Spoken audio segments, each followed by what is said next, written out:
Remakes and reboots are all the rage these days. And as it's bound to happen, there's always a lot of debate about which movie, or director rather, got it right. Today we are going to compare and talk about It. Both the 1990s miniseries and the 2017 remake.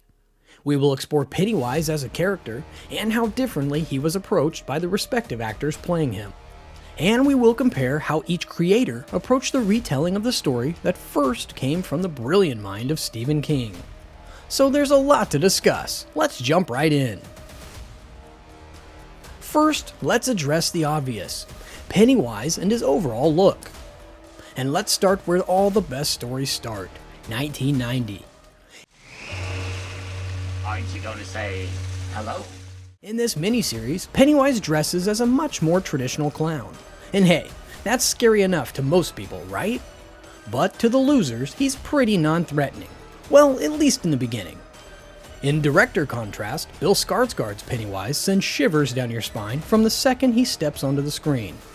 Even more terrifying is the way he holds himself. In his first scene specifically, he is obviously struggling to keep it together not to scare Georgie. He attempts to relate to him and gain his trust, but his eyes reveal to us his insatiable hunger. His whole body language together shows a person, or utterly evil entity that is trying to make their best to keep still. He's antsy, obviously hungry, and waiting for his moment to pounce. He may fool Georgie, but we are anything but convinced.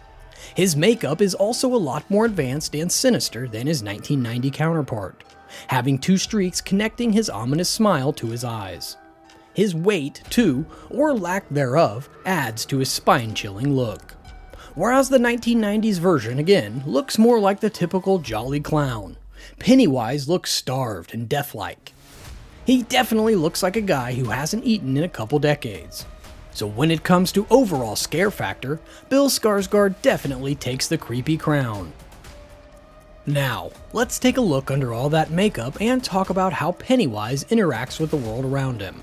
Again, the 1990s version is definitely a lot easier to trust, and this definitely gives him a leg up on our 2017 Pennywise. Tim Curry's version is the kind of clown you expect or hope to act like. He's more human-like, more relatable. He seems more likely to drag you down with a bad joke than drag you down a sewer drain. He represents to us the more hidden dangers of the real world, like putting your trust in a total stranger based on their looks. Don't let the balloons fool you, this man has quite an appetite and is not interested in the birthday cake. 2017 though was a different time. Our new Pennywise sticks out like a creepy clown on an abandoned lot. He's obviously not there to make balloon animals. His more overt creepiness also shows us his desperation to scare, his need to feed. He doesn't sneak around or try to hide. Instead, he stalks you in the most unconcealed way, wanting to suck every scare out of you that he can. Unlike his more human-like predecessor, who used his personality to his advantage, the new Pennywise is completely unhinged and animal-like. He is unmistakably evil. Between the two, Tim Curry's version is way more likely to receive a party invite. Now, let's talk about the overall story and the way it's been told. Comparing the miniseries and the 2017 movie is almost like comparing two different genres. The miniseries plays more like a thriller than our all-out horror movie. It never shows any guts or gore, but the story is there. Many people, when comparing the two art pieces, expressed that the 2017 movie, while undeniably scary, didn't leave much room for us to fall for the characters.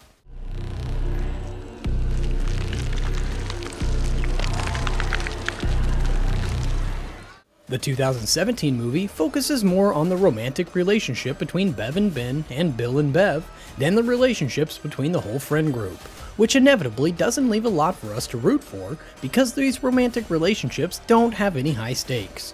I mean, the kids are 12 years old. We don't care about who's kissing who. In the end, we just hope that they all survive. The remake focuses a lot more on jump scares with little suspenses in between, which ended up taking a lot more from the story and left a little to the imagination. The movie is beautifully shot and no doubt full of scares. But after a while, it feels a bit repetitive, because you know exactly when to prepare for something scary. There's no in-between time to settle back into our seats. Whereas in the 1990 miniseries,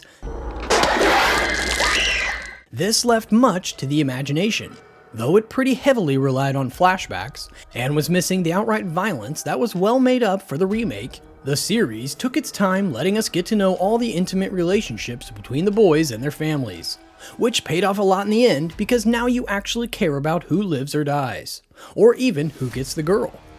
The original really played into what made Pennywise scary, that being that he uses your own fears against you, so it allows you to let your own fears seep deep into the story by not showing you everything outright. It's much more suspenseful, and it leads to more rewarding scares when they do come. In contrast to the remake that literally leaves absolutely nothing to the imagination. Sure, the effects are great, they're well done and very creepy, but they take away from our own ability to see ourselves in the characters, to see ourselves running from this vicious clown. We see what scares each character, but not what scares us. Yes, the leper that harasses Eddie is grotesque in every way, but not all of us have a deep fear of disease, especially in today's world, where we have all learned to mask up to protect ourselves and each other from a deadly virus. Eddie's fears just don't have the same hold on us. This brings us to the second movie, which came out in 2019. Seeing full adults face their childhood fears left us with nothing to face ourselves. There is nothing for us to imagine when the movie ends. When we go home and we have to face our own dark hallways, we aren't afraid of Bev's father or boyfriend, and we certainly aren't running from any bullies. But if we were forced to imagine our fears while we sat in a dark theater, then they would most certainly follow us home. Overall, they are both fantastic versions of a brilliant story. Putting an emphasis on very different aspects of the original tale, they both have something for everybody. The 1990s version is great for people who have a much lower tolerance for horror movies and jump scares, while the 2017 version is better for those of us who are a little less patient and get our thrills from blood and gore rather than suspense in a heart-tugging story. The miniseries acts more as a character study, with a character that we can almost relate to. Tim Curry's It plays more like a person off their meds who is desperately trying to keep it together, pulling us in with his charming personality and his seemingly harmless body language. While the 2017 version makes us feel like we are on a roller coaster ride that only goes straight down. So, did you enjoy the 1990s miniseries or the 2017 remake better? Whose portrayal of Pennywise did you like better? Let us know down in the comments, and don't forget to hit that subscribe button.